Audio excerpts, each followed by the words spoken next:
En este vídeo vamos a continuar hablando de los presupuestos generales del Estado y lo vamos a hacer hablando de los ingresos públicos. Vamos a empezar recordando que los ingresos públicos en los presupuestos generales del Estado son una estimación de los ingresos del sector público y que además la clasificación económica nos indica con qué instrumentos se están generando o se van a generar los ingresos públicos, es decir, de dónde van a proceder.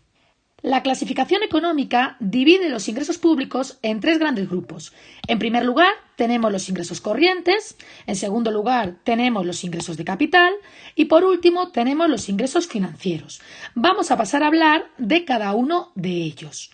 Los ingresos corrientes son ingresos principalmente provenientes de los impuestos, aunque se van a dividir en los siguientes grupos. En primer lugar, vamos a hablar de los impuestos directos y cotizaciones sociales. Los impuestos directos son recursos obtenidos sin contraprestación, cuyo hecho imponible se basa en la posesión de un patrimonio o la obtención de una renta. La persona física o jurídica que genera el hecho imponible es la que paga directamente el impuesto. Como ejemplos de este tipo de impuestos de los PGE tenemos el impuesto sobre la renta de personas físicas, el impuesto sobre sociedades o, por ejemplo, el impuesto sobre sucesiones y donaciones. Las cotizaciones sociales son las aportaciones de los trabajadores y las empresas a la seguridad social, aportaciones de carácter obligatorio. Y, por ejemplo, tenemos las cotizaciones del régimen general, que son la de la mayoría de los trabajadores por cuenta ajena, o las cotizaciones del régimen especial de trabajadores autónomos. El segundo grupo de ingresos corrientes son los impuestos indirectos. Los impuestos indirectos son ingresos sin contraprestación cuyo hecho imponible grava la circulación de bienes o el gasto de la renta. Además, la persona física o jurídica que genera el hecho imponible no paga directamente el impuesto.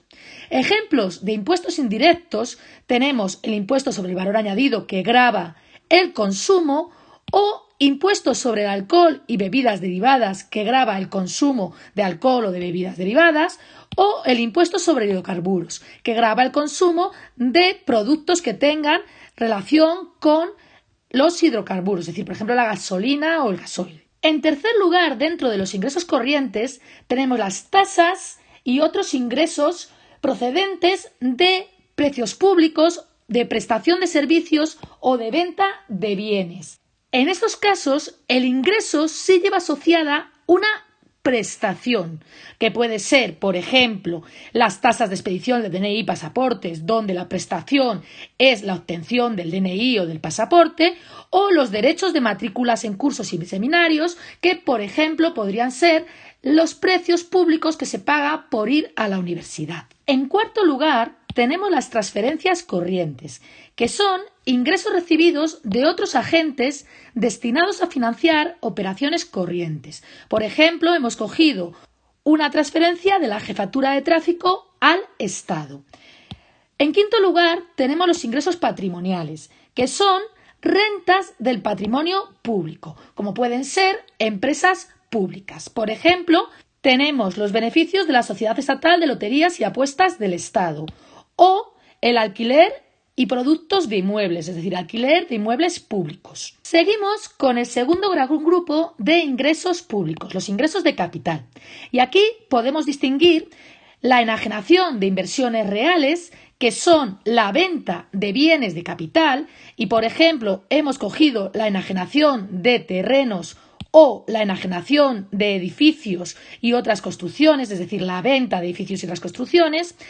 Tenemos también dentro de los ingresos de capital las transferencias de capital, que son ingresos recibidos de otros agentes destinados a financiar operaciones de capital, como por ejemplo las transferencias procedentes del exterior y por ejemplo el Fondo Europeo del Desarrollo Regional.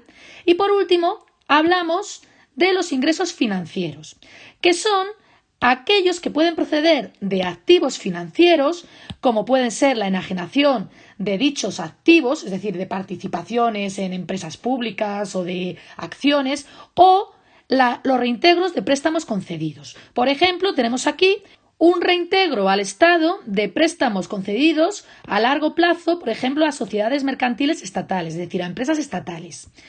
Y los pasivos financieros son la emisión de deuda y la obtención de préstamos principalmente. Y como ejemplo tenemos que el Ministerio de Transportes, Movilidad y Agenda Urbana ha recibido un préstamo.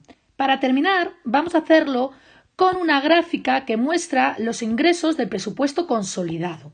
Y como vemos, la mayor partida de ingresos corresponde a los impuestos directos y cotizaciones de la Seguridad Social.